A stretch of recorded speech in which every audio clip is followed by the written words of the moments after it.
भारत में भी और जो लोग दुनिया भर में फौज के लोग हैं इनसे इंटरेक्ट करते रहे, इनकी बड़ी इज्जत करते हैं, बड़े ज़्यादा। इंडियन आर्मी में कोई ऑफिसर, कोई 4 स्टार जनरल इतना पावरफुल नहीं था इख्तियारात के हवाले से जितने ये पावरफुल थे। तो जनरल बिपिन रावत ये 26वें आर्मी चीफ थे। 1968 में इन्होंने कमीशन किया, गोरखा रेजिमेंट से इनका ताल्लुक था। 63 साल इनकी उम्र थी, बड़ा अरसा इन्होंने सर्व किया, बहुत अवार्ड्स लिए। जनरल बिपिन रावत जो हैं उन्होंने काउंटर इंसर्जेंसी ऑपरेशंस किए और जो आज़ादी की तहरीकें चल रही थी, नागालैंड हो, ये दीगर इलाके, ये जो नॉर्थ ईस्टर्न स्टेट्स हैं, कमांड्स बनाएंगे, इंटीग्रेटेड थिएटर कमांड्स अपने तौर पर वो ऑपरेट करेंगी। वेस्टर्न थिएटर कमांड पाकिस्तान को संभालेगी, नॉर्दर्न थिएटर कमांड बनाई जाएगी जो कि चाइना को संभालेगी। हेलो फ्रेंड्स, अपना हिंदुस्तान न्यूज़ में आपका स्वागत है। सबसे पहले बिपिन रावत जी को पूरे भारतवर्ष की तरफ से भावपूर्ण श्रद्धांजलि। जिस तरीके से कल उनका निधन हो गया है हेलीकॉप्टर क्रैश के अंदर, उसके बाद पाकिस्तानी मीडिया में इस बात का जिक्र हो रहा है और वो बता रहे हैं कि भारत के लिए कितने इंपॉर्टेंट थे और पूरी दुनिया बिपिन रावत जी की तारीफ़ करती थी। उन्होंने कितने सारे अवार्ड जीते थे और उन्होंने कितनी बड़ी पोजीशन अपने दम पे हासिल करी थी और इसी का लोहा पूरी दुनिया मानती थी। और जहाँ पर भी वो जाते थे उनसे लोग बातें करते थे, इंटरेक्शन करते थे और उनके एक्सपीरियंस का फ़ायदा उठाते थे। और ये सारी बात पाकिस्तानियों के मुंह से सुनने के बाद अच्छी भी लग रही है। और वो कह रहे किस तरीके से उन्होंने नॉर्थ ईस्ट के अंदर जो इंसर्जेंसी थी उसको ख़त्म किया था और वहाँ पर पूरे भारत का परचम फैलाया था। इससे पता चल जाता है पूरे भारत के लिए आज ये कितना बड़ा दुख का दिन है और कितनी बड़ी क्षति है जो आने वाले टाइम में पूरी नहीं हो सकती। आइए फ्रेंड्स, इस वीडियो को देखते हैं कि उनके एक बड़े, सबसे बड़े उनके ऑफिसर जो हैं वो आज दुनिया से रुखसत हुए और उनकी अहलिया भी और हमारी और बाकी भी उनके साथ जो 14 लोग साथ चले गए और हमारी तमाम हमदर्दियाँ जो हैं वो उनके साथ हैं, उनके भारत के अवाम के साथ। एक अफसोसनाक वाक़या, एक अफसोसनाक सानिया वो ये है कि देखें जनरल बिपिन रावत जो हैं वो उनके और ये जो है उसके बाद पहले चीफ ऑफ डिफेंस स्टाफ, उससे पहले ये भारतीय फौज के 26वें आर्मी चीफ भी रहे। ये आर्मी चीफ रहे 2016 से 2019 तक, दिसंबर 2016 से 2019 तक। ठीक, सही। और उससे पहले ये आर्मी के वाइस चीफ रहे और वो रहे सितंबर 2016 से लेके दिसंबर 2016 तक। यानी वाइस चीफ,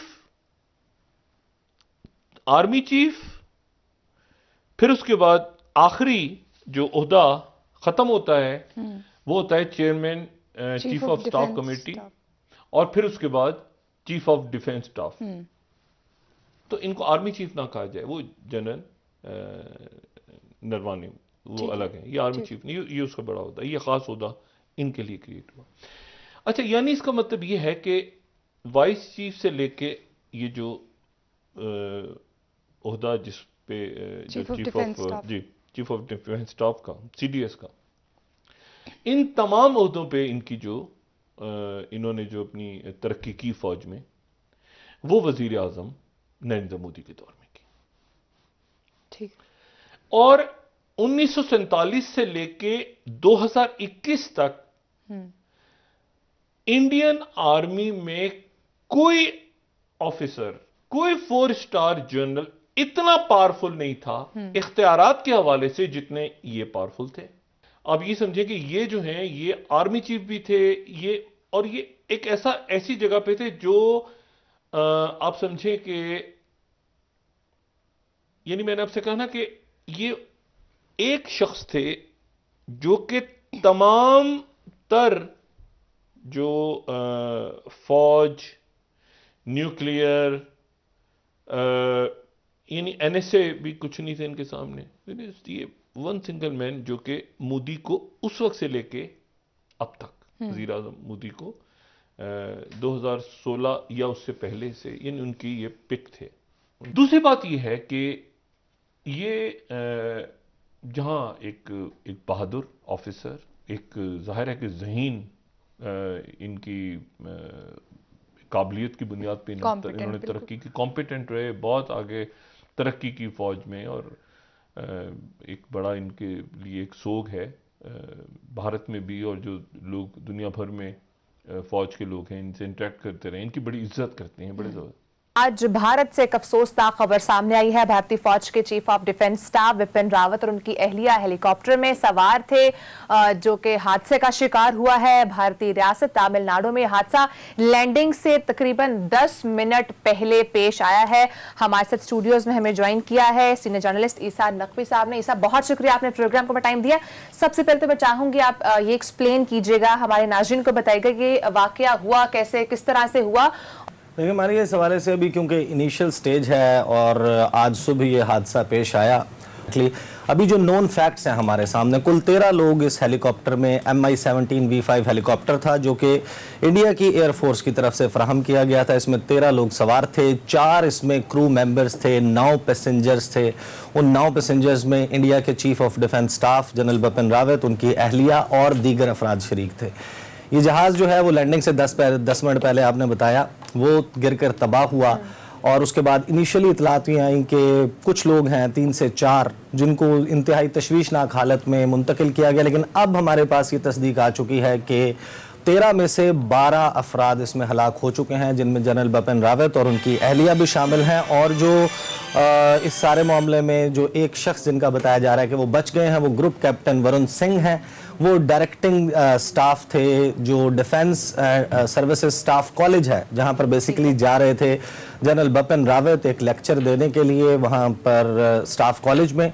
ये तो हुआ वो इंसिडेंट। इस वक्त पाकिस्तान और इंडिया के दरमियान कारगिल कॉन्फ्लिक्ट हुई, उसके बाद एक कारगिल रिव्यू कमेटी बनाई गई इंडिया में, जिसने रिकमेंडेशंस दी अपनी दीगर रिकमेंडेशंस के साथ कि इंडिया में एक चीफ ऑफ डिफेंस स्टाफ का ओहदा क्रिएट होना चाहिए। पहले CDS का ओहदा नहीं होता था। इस हवाले से बहुत ज़्यादा ले दे चल रही थी मुख्तलिफ फोर्सेस के दरमियान। तो जनरल बिपिन रावत ये 26वें आर्मी चीफ थे। 1968 में इन्होंने कमीशन किया, गोरखा रेजिमेंट से इनका ताल्लुक था, 63 साल इनकी उम्र थी, बड़ा अरसा इन्होंने सर्व किया, बहुत अवार्ड्स लिए। जो 26वें आर्मी चीफ हैं जनरल बिपिन रावत, इनको 30 दिसंबर 2019 को अनाउंस किया गया कि ये इंडिया के पहले चीफ ऑफ डिफेंस स्टाफ होंगे, और इनके जो जूनियर जिनको आर्मी चीफ बनाना था जनरल मनोज मुकुंद नरवाने, उन्होंने ज्वाइन कर लिया एज 27th आर्मी चीफ। अब ये सारा मामला था जिसमें जब चाइना के साथ गलवान वाला इंसिडेंट हुआ, and afterwards general Bipin Rawat और जो इंडिया की टॉप मिलिट्री एस्टैब्लिशमेंट है, उन्होंने कहा कि हम PLA की यानी कि People's Liberation Army of China की तर्ज पर थिएटर कमांड्स बनाएंगे, इंटीग्रेटेड थिएटर कमांड्स अपने तौर पर वो ऑपरेट करेंगी। वेस्टर्न थिएटर कमांड पाकिस्तान को संभालेगी, नॉर्दर्न थिएटर कमांड बनाई जाएगी जो कि चाइना को संभालेगी। जनरल बिपिन रावत के अगर आप करियर को देखें, जो नॉर्थ ईस्टर्न स्टेट्स हैं, जो जिनको 7 सिस्टर स्टेट्स कहा जाता है, इनके हवाले से जो सबसे ज़्यादा बात की जाती है कि जनरल बिपिन रावत जो हैं उन्होंने काउंटर इंसर्जेंसी ऑपरेशंस किए, और जो आज़ादी की तहरीकें चल रही थी, नागालैंड हो, ये दीगर इलाके, ये जो नॉर्थ ईस्टर्न स्टेट्स हैं, जो चिकन्स नेक के बाद एक बड़ी छोटी सी एक कॉरिडोर है वो मिलाती है, वहाँ पर मसाइल को हल करने में बिपिन रावत ने बहुत मदद दी। तो इनके